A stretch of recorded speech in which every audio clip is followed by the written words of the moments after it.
Bonjour à tous! Donc ça fait un petit moment parce que récemment j'étais en train de me trimballer un peu partout dans les villes et dans la ville de Nice pour tester plusieurs caméras. Mais je suis revenu sur YouTube et TikTok. Donc le thème que je veux développer aujourd'hui, qui est un thème qui me tient à cœur, c'est est-ce que c'est possible et combien c'est important de construire son propre modèle du monde? C'est quelque chose que j'ai constaté récemment, qui m'a fait énormément réfléchir et qui est d'une importance capitale, je trouve, pour notre vie. Donc ça veut dire quoi notre propre modèle du monde? C'est tout simplement, en fait, l'amour, l'amitié, la réussite, notre façon de travailler ou notre façon d'exister, tout simplement. Donc, on va tout de suite prendre un exemple de ce que c'est la réussite, parce que j'ai fait plusieurs vidéos sur la réussite. Hem et j'ai fait ces vidéos un peu parce que j'avais une conception très, très négative de ce que c'est la réussite. En fait, ce concept négatif de la réussite a fait que j'évitais de manière consciente ou inconsciente, de réussir ma vie, on va dire sur le sens dans le sens conventionnel, c'est-à-dire avoir un bon job, un super salaire et cetera, avoir un poste important et cetera et cetera. Pourquoi cet évitement? C'est en fait parce que depuis tout petit, j'avais un modèle de la réussite, qui est extrêmement éminent dans ma famille, c'est le modèle de ma mère. C'est-à-dire que ma mère, en fait, c'est quelqu'un qui a extrêmement réussi, sur tous les plans. Sauf que c'est un modèle qui me convenait pas du tout parce qu'en fait, elle a beaucoup sacrifié pour la famille et j'ai vu, en fait, qu'elle a voilà, elle a réussi sur le plan conventionnel, on va dire, mais elle a quand même, été obligée de, laisser tomber beaucoup de choses, beaucoup de passions qui sont propres à elle. Donc depuis tout petit, en fait et aussi, en fait, autour de moi, il y a beaucoup de gens qui sont réussis et qui sont soit d'une vulgarité extrême, soit, qui sont pas très morales et cetera et cetera. Donc en fait, il y a tout un tas de choses qui font que j'ai une conception très, très négative de ce que c'est la réussite et du coup, dans ma vie, on va dire, j'essaye constamment d'éviter ça parce que c'est quelque chose qui me dégoûte, c'est quelque chose qui m'ennuie, on va dire. Mais le danger, c'est qu'en fait enfin, on va dire le problème, hein, c'est clairement un problème, c'est que j'ai confondu ce modèle qui est basé sur les expériences des autres à un modèle au modèle général de la réussite. C'est-à-dire que je peux tout à fait construire mon propre modèle. Je peux tout à fait aller poursuivre cette réussite tout en respectant ce que je veux, ce que j'ai envie de faire, tout en respectant ma voix interne, mes émotions internes, tout en restant cohérent avec mes propres valeurs. Donc le grand danger, c'est en fait suite à ces modèles qui nous ont été implantés dans la tête, parce que pour des raisons, en fait, indépendantes de notre volonté, quand on grandit, on a beaucoup de modèles, on a beaucoup de conceptualisation de beaucoup de choses qui ont été implantées dans notre tête de manière inconsciente. Donc, en l'occurrence, en fait, dans mon cas, mon modèle de la réussite était extrêmement négatif.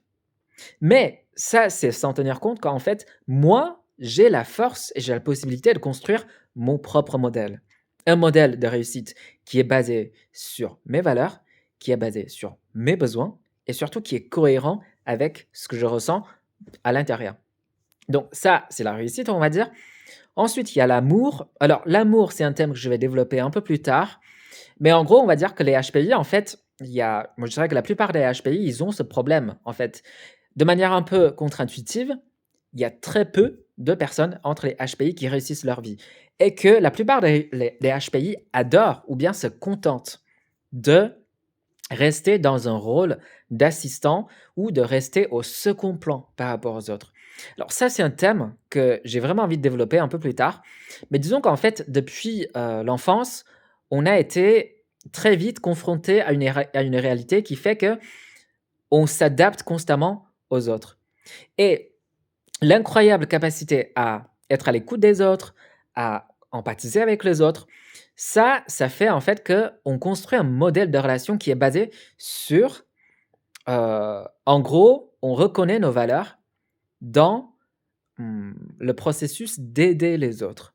Alors ça, en soi, ça va, mais le problème, c'est que quand tu essayes trop d'écouter les autres, tu te négliges forcément et force est de constater que la plupart des HPI ont énormément de mal à mettre soi-même au centre de son univers, à empathiser avec soi-même, à, comment dirais-je? À s'aider soi-même, tout simplement.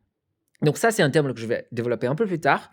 dans le sens où, comment on peut reconstruire ce modèle de l'amour, de l'amitié et cetera et cetera et en fait, ça revient à une question qui est assez existentielle, c'est-à-dire que, est-ce qu'on peut apprendre quelque chose qu'on n'a jamais connu?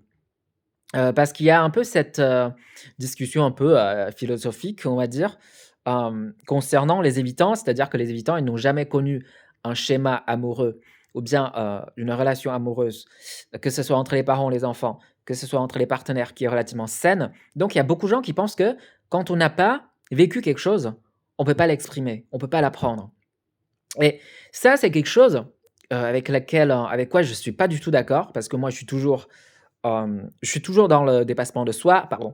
Je suis toujours dans, cette capacité à affronter nos problèmes. Déjà, dans un premier temps, il faut reconnaître son problème, reconnaître son propre modèle. Ensuite, on peut travailler dessus.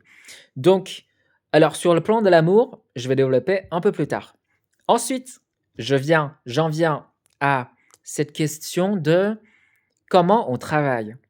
Parce que déjà, dans une précédente vidéo, j'ai évoqué en fait le concept comme quoi, passer 10 000 heures sur quelque chose, c'est totalement irréaliste.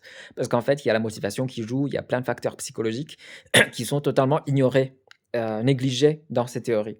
Donc, c'est quoi la bonne façon de travailler?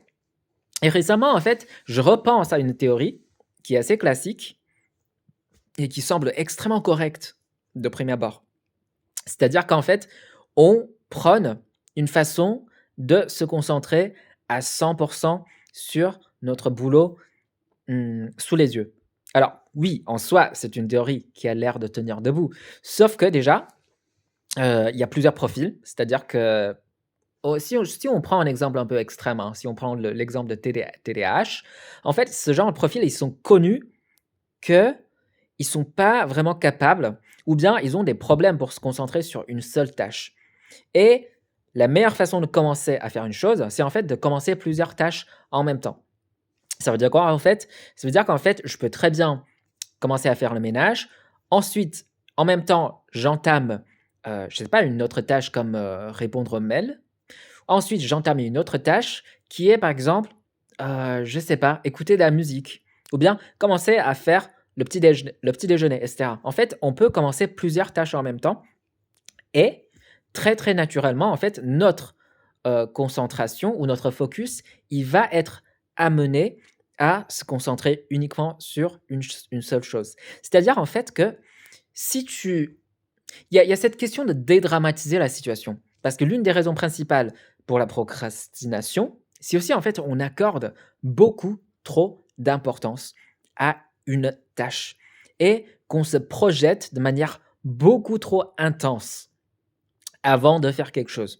Alors ça, c'est vraiment quelque chose que j'ai constaté sur moi-même et sur beaucoup d'autres personnes. C'est-à-dire que si tu penses que voilà, oh là là, il faut que je me concentre à 100 sur une seule chose, et comme si dès que je commence cette chose, je serais à 100 focalisé sur la chose.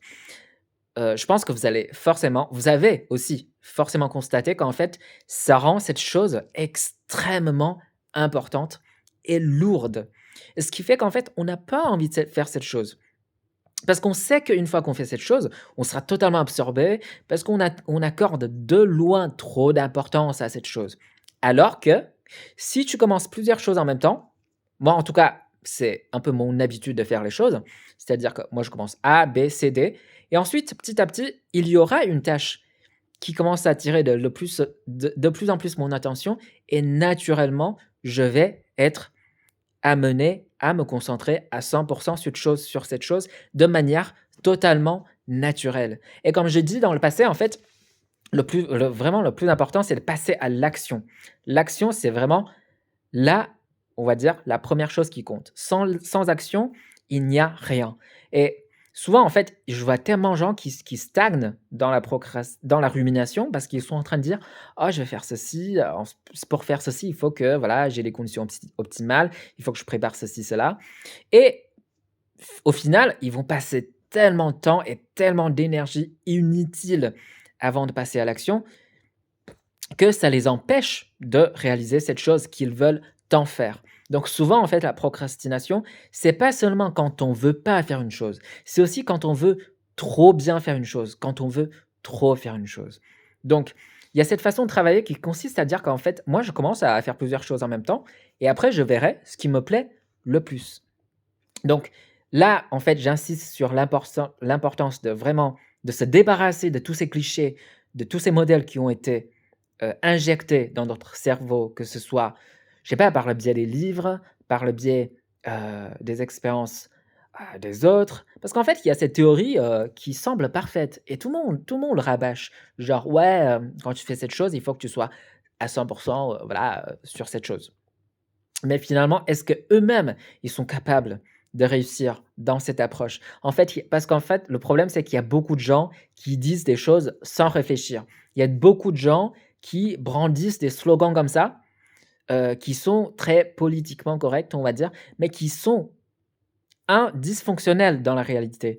Une fois que tu essaies de mettre en pratique ce genre de théorie, tout de suite, tu vas te confronter à des problèmes réels qui font que, en fait, ces théories qui ont l'air parfait, qui ont l'air logiques, raisonnables, ne vont pas du tout marcher parce qu'on est des humains et on n'est pas des robots.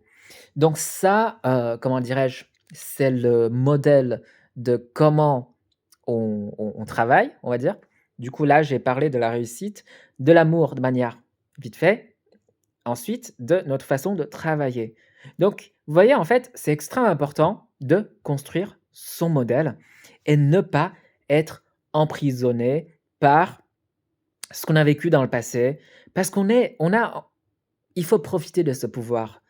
Quand on est adulte, de pouvoir se dépasser, de pouvoir récupérer, de pouvoir repérer les schémas qui sont toxiques dans notre vie, de pouvoir repérer des modèles qui sont enracinés dans notre tête, qui nous empêchent d'aller chercher ce qu'on veut. Alors, tout de suite, il y a un autre exemple qui me vient en tête. Par exemple, il y a le modèle de l'éducation. Parce que ma mère, c'est un peu une mère, on va dire, asiatique, par excellence. C'est-à-dire que quand j'étais petit, quel que soit moi, je pense que le meilleur, j'ai été classé, le 10e entre des milliers de personnes, mais à ses yeux, c'est genre, voilà, c'est normal, quoi. Pourquoi tu es pas dans les top 3 et cetera?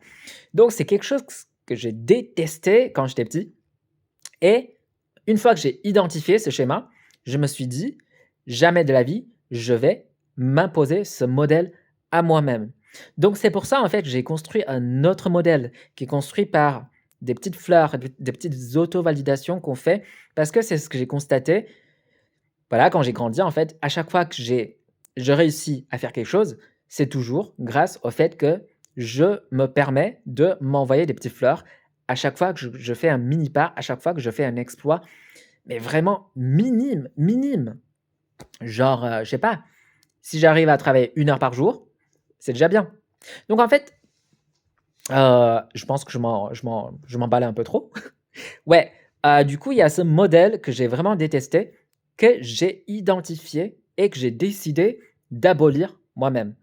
À la fois sur les autres et surtout sur moi-même. En fait, c'est quelque chose qui s'est passé, de manière, un peu récente. Parce qu'en fait, une fois, il y a une personne qui m'a fait une remarque, enfin, il y a une personne à qui j'ai fait une remarque qui m'a qui m'a un peu choqué, en fait. Il y a plusieurs fois, je me suis dit des choses qui m'ont choqué moi-même. Et je me rappelle qu'une fois, je me suis dit, j'ai dit à la personne, «Je suis très, clément, on va dire, je suis très, ouais, tolérant avec les autres, mais je suis extrêmement dur avec moi-même». Alors plus tard, quand j'étais en train de réfléchir à plein de questions, je me suis dit: «Mais pourquoi j'ai dit ça? Et pourquoi je fais ça? Pourquoi j'impose la chose que je déteste le plus à moi-même?» En fait, c'est là où j'ai enfin repéré ce schéma et c'est là où je me suis rendu compte qu'en fait, souvent, on je sais pas si vous avez constaté, en fait, souvent les problèmes qui sont propres aux parents sont héréditaires dans le sens psychologique, mais pas dans le sens, physiologique, hein. C'est-à-dire qu'en fait, ceux qui ont des pères ou des parents qui sont très stricts, il y a aussi une grande chance que eux mêmes ils vont être très stricts avec les enfants, alors que avec leurs enfants, on va dire, alors qu'ils ont détesté ça dans le passé. Alors ça, c'est quelque chose de fantastique que j'ai envie de développer, hem et en fait, vous allez tout de suite constater que la façon dont une personne traite les autres traduit aussi la façon dont cette personne a été traitée dans le passé. C'est quelque chose d'absolument fantastique et je vais développer ça un peu plus tard parce que maintenant la vidéo a atteint 15 minutes.